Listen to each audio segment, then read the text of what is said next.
Hola, ¿me escuchan? Hola Alejandro, ¿cómo estás? ¿Bien?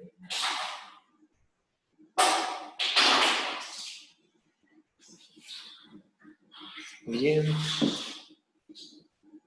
Bueno, está un poco frío hoy. Hace ratito llegué, así que quiero mandarles el link.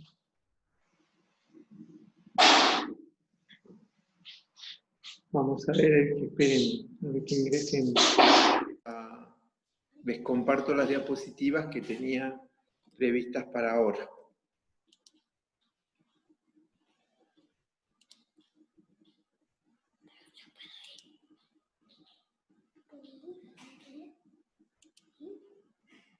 Bien, bueno, tenemos estas diapositivas, bueno, que es justamente la parte que me había quedado colgado de curvas. O sea, nosotros como que tenemos bastante, ya subí, tenemos bastante para ver de curvas. En este caso, nos había quedado algo en el tintero que, bueno, es el cambio de orientación de curvas. Entonces, fíjense, le puse algo más sobre curvas. Entonces, dice, algunas cuestiones que nos quedaron pendientes sobre curvas, el cambio de orientación. Dicen que dado una aplicación, o bien una parametrización que define una curva en el plano o en el espacio, que ya tiene una orientación dada, es posible invertir esa orientación realizando una composición con una aplicación biyectiva. Veamos esto. Dada una parametrización de una curva cualquiera, dada por la expresión de alfa de t, acuérdense en que eso es una función que va de un intervalo, que en este caso tomamos uno genérico de un intervalo AB hacia los reales, hacia el plano, o hacia el espacio, es decir, Rn o R2 o R3, pero también pueden ser cuaternas, ¿no? O sea, la imagen. La curva puede estar en el espacio tetradimensional, digamos, pero en general siempre estamos trabajando con curvas en el plano o en el espacio, o sea, el n vale 2 o 3. Y fíjense en que ahora yo voy a definir una aplicación biyectiva. Fíjense en esta aplicación biyectiva, es una función, que es una función real de variable real, fíjense, porque toma como dominio un intervalo, y fíjense en el intervalo, es el mismo intervalo AB en el que está definida el parámetro de la curva, la misma variación de la variable que define la curva, el intervalo AB hacia el intervalo AB. Y esa está definida por la siguiente función. Fíjense, la función f de t igual a más b menos t. Fíjense que es una función que es una recta. Y fíjense en primero esto, hay una nota ahí, que dice que f' de t es igual a menos 1, la derivada es negativa, por lo tanto esta función es totalmente decreciente para todo t en el intervalo AB, ¿sí? Fíjense que al componer estas dos aplicaciones, es decir, al componer la curva con esta función, se obtiene una nueva curva. La curva beta de t, que es la composición de la curva alfa, con esta función real de variable real, o sea, alfa compuesta con f en t, que vendría a ser alfa de f de t, que esto vendría a ser alfa de a más b menos t, con t perteneciente al intervalo AB. Fíjense en que esto es una reparametrización de una curva. ¿Por qué? Porque estoy usando otro parámetro. O sea, en realidad el parámetro es el mismo, ¿no? Porque uso la variable t, pero la expresión con respecto a la curva alfa cambia. ¿Por qué? Porque ya no es alfa de t, es alfa de a más b menos t. O sea que uno lo evalúa en a más b menos t. A más b menos t, con t perteneciente al intervalo AB. Se trata efectivamente de una reparametrización, ¿sí? Pero esta parametrización va a tener una orientación que es una orientación contraria u opuesta a la de alfa de t, ¿sí? O sea, una distinta. Por ejemplo, así por ejemplo, los extremos iniciales de la curva alfa de t son alfa en a, fíjense que a es el primer valor de t en el intervalo cerrado AB, o sea que el extremo inicial de la curva es en alfa de a. Y el extremo final de la curva es en alfa de b. ¿Por qué? Porque b es el otro extremo, que es el extremo final o el extremo derecho del intervalo en el que varía el parámetro. Mientras que, por ejemplo, para la curva beta, que justamente la hemos definido como la composición con la otra, para la curva beta de t, se tiene que su extremo inicial vendría a ser beta en A, pero que fíjense que cuando yo lo evalúo, beta en A vendría a ser alfa en A más B menos A, es decir, en alfa de B. O sea que la parametrización beta de esa curva empieza donde había terminado alfa, o sea, como que se invirtieron los roles, ¿ven? Y el extremo final de beta, que es beta evaluado en B, vendría a ser A más B menos B, que es alfa en A. Es decir, el extremo final de beta es justo el extremo inicial de alfa, es decir, como que los roles se han invertido, los extremos, justo con los extremos invertidos, como dice ahí. Bueno, vamos a ver un ejemplo. O sea, esta es una forma general de siempre, dada cualquier parametrización, ustedes le pueden hacer el cambio de orientación. Solo tienen que componer con esa función que está aquí. La f de t igual a más b menos t, bueno, donde el a más b está dado en la variación del parámetro de la curva alfa. O sea, supongamos que alfa de t va del intervalo, qué sé yo, 2 a 5, entonces la f de t va a ser 2 más 5 menos t, o sea, 7 menos t. Esa vendría a ser la expresión que hay que componer con la alfa para obtener la nueva parametrización. Y fíjense también, la nueva parametrización tiene el mismo dominio, es decir, el mismo par ordenado, el mismo intervalo, qué sé yo, cerrado de A a B como el que tenía alfa. Bueno, acá lo vamos a ver con un ejemplo. Ejemplo, dice una parametrización de la hélice en el espacio, o sea, este es justamente, la hélice, acuérdense, es como una curva que está sobre un cilindro y que va subiendo según los valores de z. Pero está, digamos, como que está sumergida en un cilindro.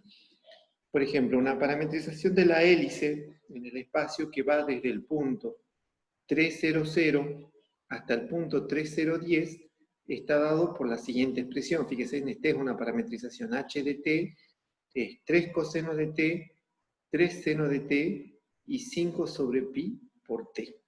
¿Sí? Y a la variación de t es de 0 a 2pi, o sea que el a acá vale 0 y el b vale 2pi. Y fíjense, esta hélice está dentro de un cilindro de radio 3, ¿ven o no? Porque es 3 coseno de t, 3 seno de t, o sea, un cilindro con eje medio, el eje z, pero de radio 3. Bien, y va creciendo con este tercer componente, 5pi sobre t, los valores de z. A medida que t va creciendo en su parámetro, o sea, fíjense que justo cuando t vale 0, uno tiene 3 coseno de t, es coseno de 0 vale 1, que eso me daría 3. 3 por 1 es 3. El seno de 0 vale 0, o sea, tendría 3 por 0, 0, y 5pi por 0 es 0, o sea que el primer punto, que cuando t vale 0, es justamente el 3, 0, 0. Y el último punto es cuando el t vale 2pi. En el caso de 2pi, vendría a ser 3 por coseno de 2pi, me vuelve a dar 1, 3 por 1 es 3, seno de 2pi es 0, o sea, 3 por 0 es 0, y 5 sobre pi por 2pi, bueno, el pi se simplifica y 5 por 2, 10, que es el extremo final, ¿ven o no? O sea, el extremo inicial de esta curva es en 3,00 y el extremo final es en 3,010. ¿Bien? Entonces, fíjense, si se desea cambiarle la orientación y que la trayectoria de la curva inicie, en este caso, en el 3,010, ya no en el 3,00, y finalice en el 3,00, solo hay que componer con esta aplicación. Fíjense, la aplicación ahora es de la forma f de t igual a más b, es decir, 0 más 2pi menos t, es decir, 2pi menos t. De nuevo, con t perteneciente al intervalo de 0 a 2pi. ¿Bien? Entonces así nos queda una parametrización de esta hélice en sentido inverso, fíjense.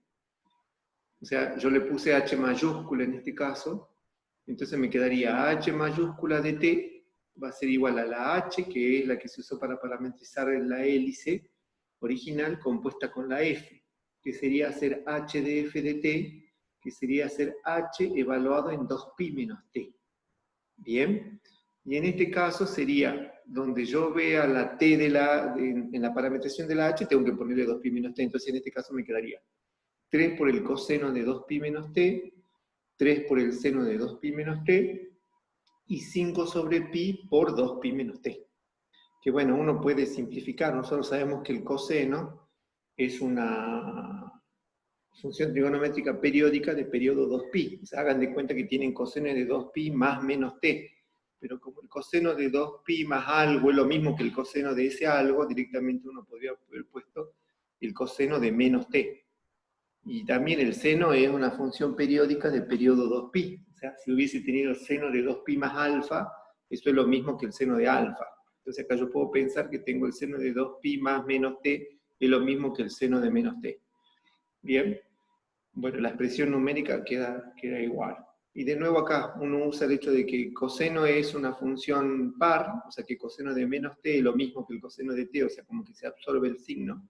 Pero el seno en este caso es una función impar, el seno de menos t es menos seno de t, o sea saldría el signo menos para adelante. Entonces, fíjense en la parametrización de la h mayúscula, ahora es 3 cosenos de t menos 3 senos de t y 5 sobre pi por 2pi menos t. Ahora fíjense, esta es la parametrización de la hélice, pero que tiene la misma imagen, o sea, tiene la misma traza de la hélice anterior, pero en este caso empieza en 3010 y termina en 300. Fíjense, ahí mismo a la h mayúscula, si yo le doy t igual a 0, ¿qué va a pasar? Tendría 2pi menos 0, me da 2pi, por 5 sobre pi es 10. Acá si le dan 0, coseno de 0 es 1, 1 por 3, 3, seno de 0 es 0, 0 por menos 3, 0. O sea que empieza en 3, 0, 10. Y termina cuando, bueno, el t vale 2pi. Si vale 2pi, esto se hace 0, esto se hace 3, y esto se hace 0. O sea que regresa al punto, vuelve al punto 3, 0, 0, que en este caso como que se invirtieron, menos no. Entonces este justamente queda claro que cuál es la acción que tengo que hacer para conseguir una inversión de orientación en una curva. ¿Se entiende o no? Lo que hay que hacer es siempre componer con esa función famosa a más b menos t a cualquier curva. ¿Bien? Bueno, ahora vamos a hablar un poquito de lo que nos había quedado pendiente de la parte del práctico, que es la longitud de arco, y lo que era frenet, y lo que era buscar la curvatura de una curva. Bueno, por definición, o sea, lo que dieron en teoría, la longitud de arco de una curva alfa de t se define y se calcula como esta simple integral. Bueno, la expresión de lo que se define es simple, ¿se entiende o no? Pero obtener la norma de la derivada de una curva, o sea, del vector velocidad, esta expresión puede ser fea, porque ya fíjense, la norma en sí tiene una raíz cuadrada, ¿no? Que es raíz cuadrada de los cuadrados de cada una de las componentes que define la curva. Pero, bueno, ahí se tiene una fórmula para calcular la longitud de una curva en un intervalo cerrado, obvio, o sea, tiene que ser en una parte acotada, no puedo calcular la longitud de una curva que empiece y no tiene fin. Solo calculo de una curva que tiene extremo inicial y extremo final, dados por AB. Entonces, fíjense, esta es la fórmula, es la integral que va de A a B de la norma de ¿quién? De el vector velocidad de la curva. ¿Se entiende o no? O el vector tangente de la curva, si se quiere, el alfa prima de t, diferencial de t. Esto es una fórmula que me da un número, que es la longitud de la curva. Pero uno también puede definir una función longitud de arco. Ahí dice, ¿ve? Mientras que la función longitud de arco, o lo que le llaman el parámetro longitud de arco, está definido por esta expresión. Fíjense, en esta expresión que está acá, es muy parecida a la que está de arriba, pero lo que está definido arriba, con la fórmula L de alfa, es un número. Esto me va a dar la longitud de la curva, que es un valor finito. Mientras que lo de abajo me da una función, fíjense, una función que obtengo un valor de S a partir de un valor de T. ¿Sí? Y el T es una variable que va creciendo, fíjense acá arriba, está como extremo superior de la integral, mientras que el extremo inicial sigue siendo A en el intervalo. pero este t va creciendo, obvio va a crecer hasta t, digamos, si es que la curva está definida hasta t, hasta b, perdón, ese t va a crecer, pero mientras acá esté figurando como una variable, y que es algo que varía en el extremo superior de la integral, esto es una función. Y fíjense en que justamente uno integra, en este caso, de nuevo integra la norma del vector tangente de la curva, del vector velocidad si se quiere, pero acá se usa la variable x diferencial de x porque no tiene que usarse la misma que la variable t. La variable t justamente está definida en el extremo superior de la integral, es decir, esta siempre va a ser una función creciente. ¿Por qué? Porque va ahí, es como que va sumándome de a poquito cuánto va midiendo y cuánto va creciendo la curva, ¿sí? Por ejemplo, si t llega a b, obvio que ahí sí tengo de nuevo la longitud de toda la curva, pero si t, por ejemplo, no llega a b, sino a más b sobre 2, hasta ahí tengo la mitad de la longitud de la curva, ¿ven o no? Y así sucesivamente. O sea que, pero en este caso es una función, ¿sí? Es una función que me devuelve la longitud de arco hasta ese valor de t, ¿bien? O el parámetro longitud de arco que está definido de esa manera. Pero esta es una función. Es una función muy particular porque, bueno, uno a veces tiene que determinar esta función si es que uno quiere reparametrizar una curva por su longitud de arco, es decir, por la variable s.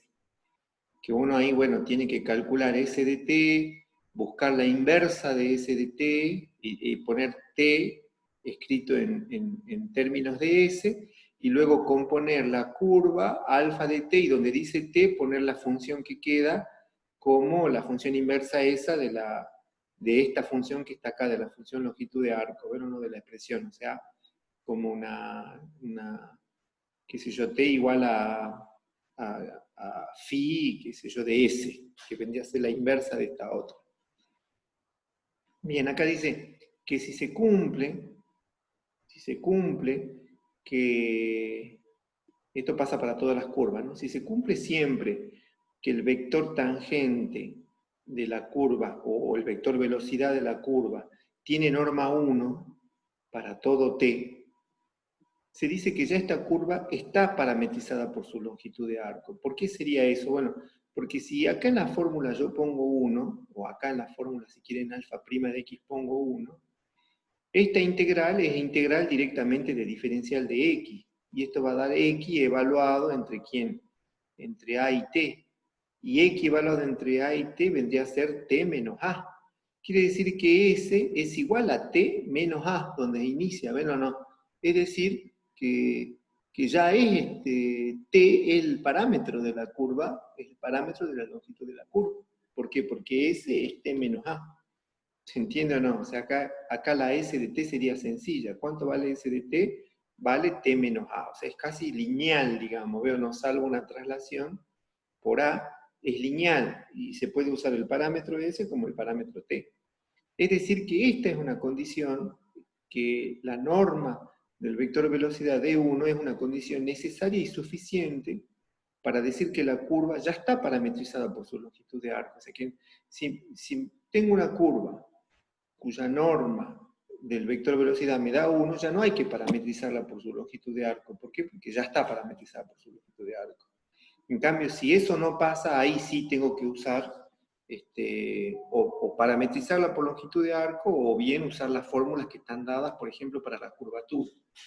Y eso les quería decir ahora. Por ejemplo, en este caso, las fórmulas para la curvatura, bueno, la curvatura básicamente es una función también que me indica muchas veces qué tan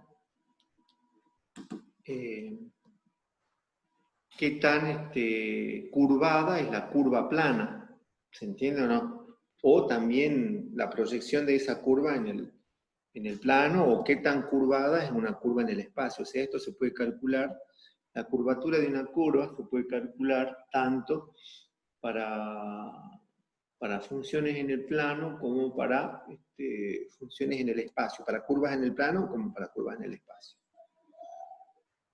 Veamos las fórmulas de curvatura.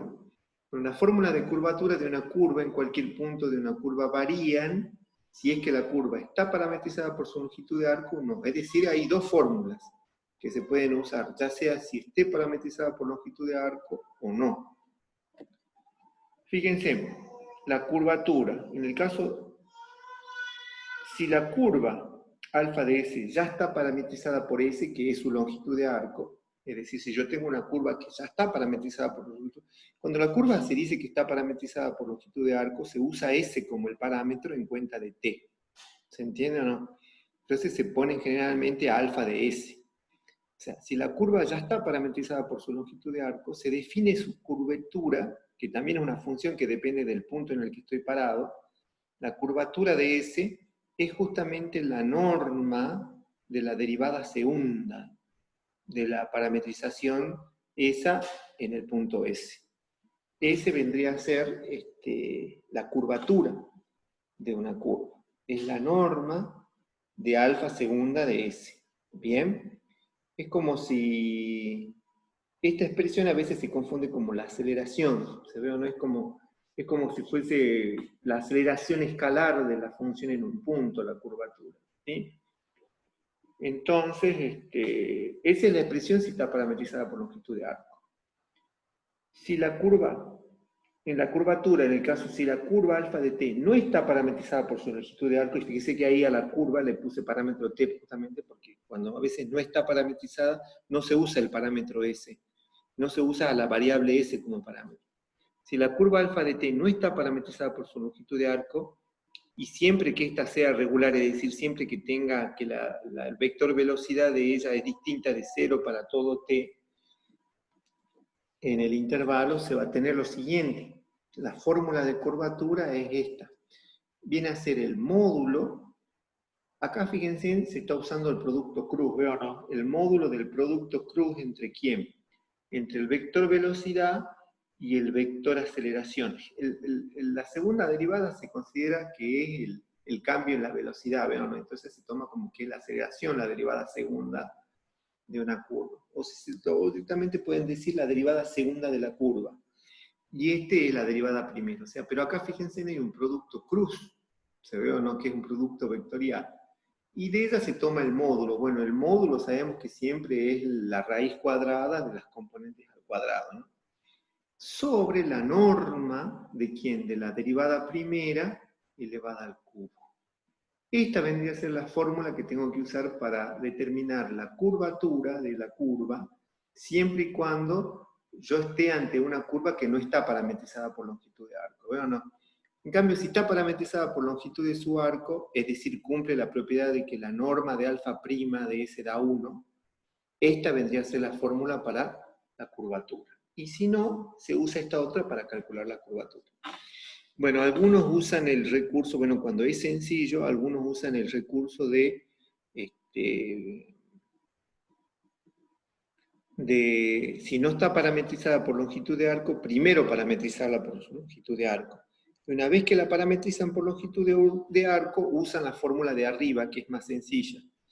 Esta no es, o sea, es un poquito más complicada en el sentido de cuentas, nada más, ¿veo? ¿No? Porque, bueno, uno tiene que saber hacer un producto vectorial, pero supuestamente ustedes ya saben hacer producto vectorial, porque lo practicaron hace poquito, cuando tenían que calcular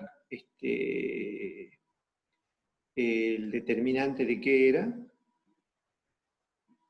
¿Se acuerdan que tenían que hacer un producto cruz hace poquito? Ah, no, en operadores vectoriales tenían que calcular el producto cruz para hacer no era la divergencia, para hacer el rotor. Para hacer el rotor de dos vectores, ¿se acuerdan o no? O de dos funciones vectoriales.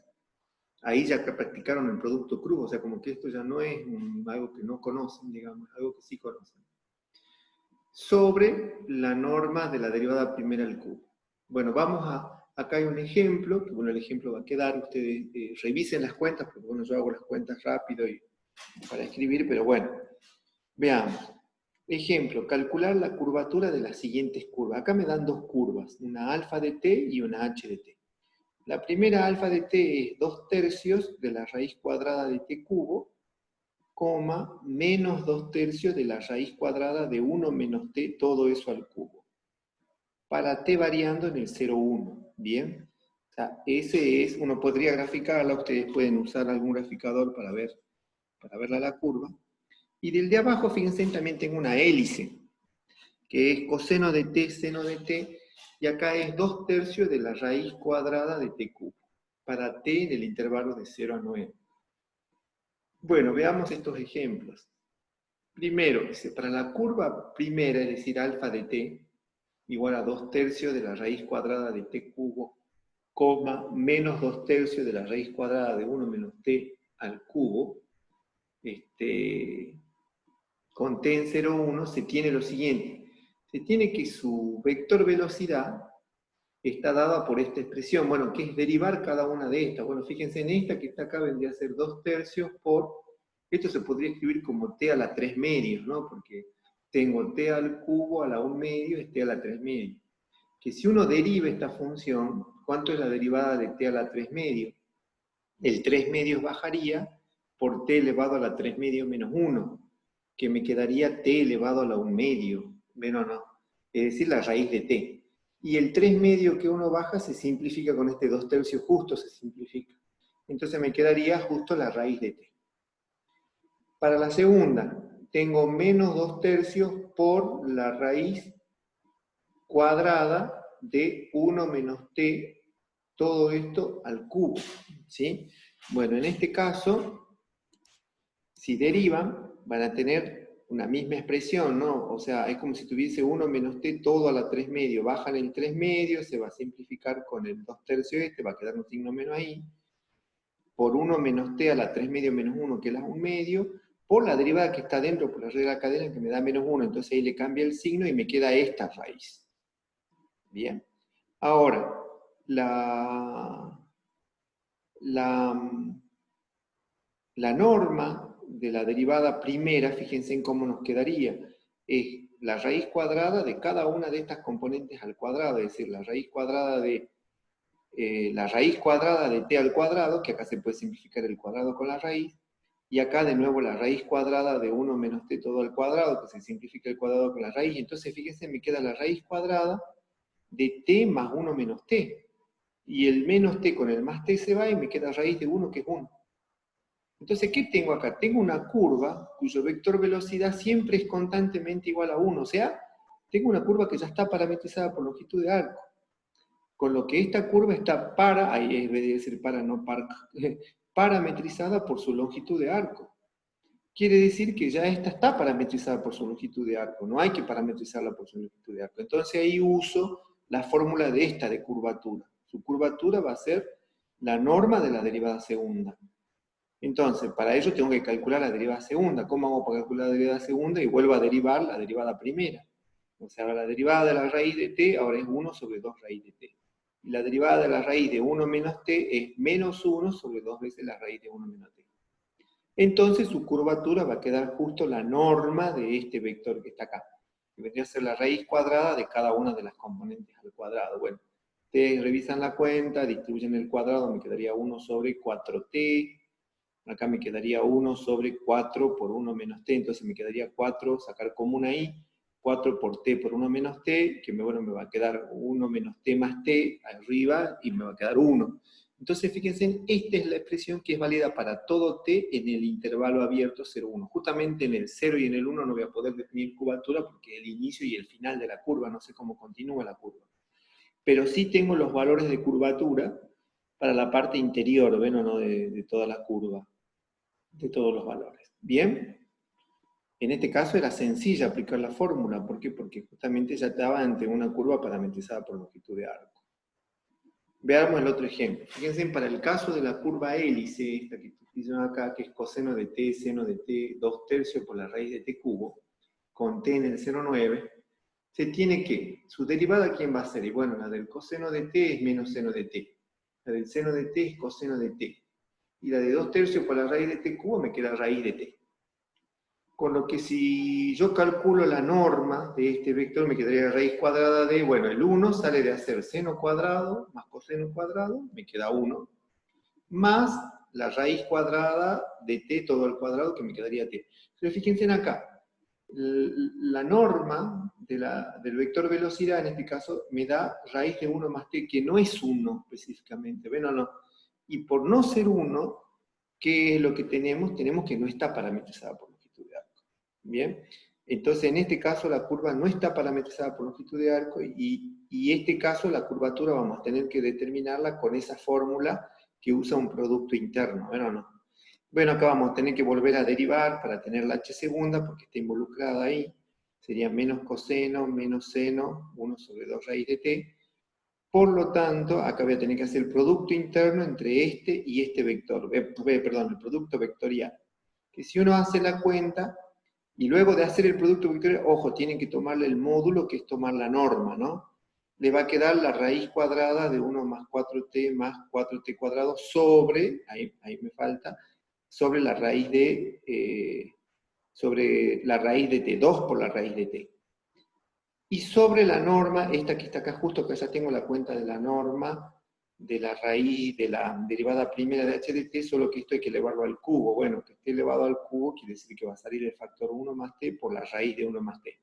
Esta raíz de t con el 2 vienen de acá, de la expresión esta que está aquí arriba. Bueno, esto les recomiendo que ustedes hagan la cuenta porque yo la hice y tienen que hacer un producto vectorial ahí, ¿veo o no? Para que les quede. ¿Bien? Tienen que hacer un producto vectorial de poner, ¿se acuerdan? I, J, K, como primera fila, como segunda fila ponen la fila de la H', que es menos seno, coseno, raíz de t, y como tercera fila ponen menos coseno de t, menos seno de t, 1 sobre 2 veces la raíz de t, que es justamente para poder hacer el producto vectorial. Y empiezan a hacer ese producto cruzado, ¿se acuerdan? De aplicando Laplace, y van haciendo las cuentas, y hay muchas cosas que se simplifican, ¿sí? Porque tienen que luego calcular el módulo de eso, que es calcularle la norma. Y al hacer la raíz cuadrada de la primer componente, que creo que era coseno sobre 2 veces la raíz de t más raíz de t por el seno elevado al cuadrado, más, y la otra componente creo que es algo parecida. La última componente sí creo que es un hito solo, un número 1 solo que le queda, porque solo es el coseno con el seno, que va a quedar coseno cuadrado más seno cuadrado que vale 1, pero bueno, esas cuentas ustedes hagan, pero para que vean que acá siempre, fíjense en la curvatura, me queda como una función que depende de t. Generalmente siempre pasa eso porque es el valor de la curvatura en cada punto a medida que va variando el parámetro. ¿Bien? Bueno, después teníamos que hablar del triedo de Frenet. Bueno, estas son fórmulas que tienen que aplicar. El triedo de Frenet para cada punto en una curva se compone por el vector tangente unitario a la curva, que le ponemos t de t, que en este caso sería el vector velocidad normalizado. O sea, si no está normalizado, yo lo divido sobre la norma. ¿Sí? En este caso, bueno, como dice Evia, y alfa prima de t es el vector velocidad de la curva.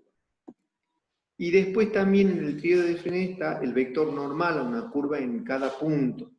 Que bueno, en este caso lo ponemos el vector normal como norma de S, y fíjense, es la derivada segunda, pero fíjense en el parámetro S, ¿no? Sobre la norma de la derivada segunda, donde la curva alfa de S tiene que estar parametrizada por su longitud de arco. Bueno, hay una fórmula para la normal que no necesariamente usa que esté parametrizada por longitud de arco. Fíjense en este vector tangente que está acá, está usando sin que esté parametrizada por longitud de arco. ¿Ven o no? No es necesario, por ejemplo, para determinar el tangente, sino basta con obtener la derivada, si no está parametrizada por longitud de arco, y dividirlo por la norma, y ya la tendría el vector tangente unitario, que ese forma parte del triedro de Frenet. Y después tenemos el vector normal, que ese también forma parte del triedro de Frenet, pero ese tiene que estar parametrizado por longitud de arco. Yo les voy a buscar la fórmula para que no esté parametrizada por longitud de arco, y acá me falta agregar el vector, el binormal. ¿Sí? El binormal es un vector que es perpendicular al plano generado por el vector tangente y el vector normal. ¿Sí? O sea que el binormal en realidad es un vector que es el producto cruz entre el vector tangente y el vector normal. Bueno, ese no se lo escribí todavía porque bueno, ahí me quedé sin el tiempo para hacerlo. Bueno, no sé si estuvieron entendiendo hasta ahí. Bueno, lo importante es que, por ejemplo, ya tocamos esta parte, ya la próxima cita que tengamos, yo ya voy a ver sobre... Sí, usuario me pregunta algo. Sí, usuario.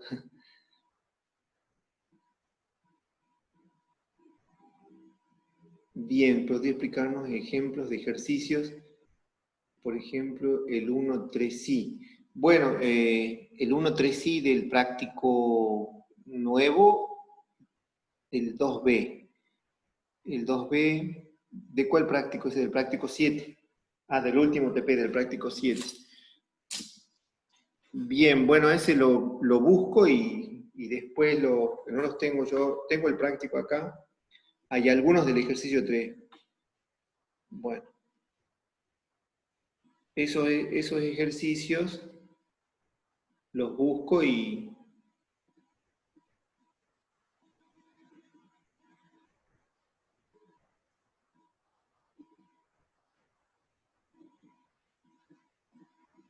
Bien, tendría que los anoto esos ejercicios. Ah, son las intersecciones de superficies. Bueno, eso entonces se los preparo para la próxima, ahora yo los anoto, porque eso los tengo que revisar, ¿bien? Para explicárselo. Del de curvas.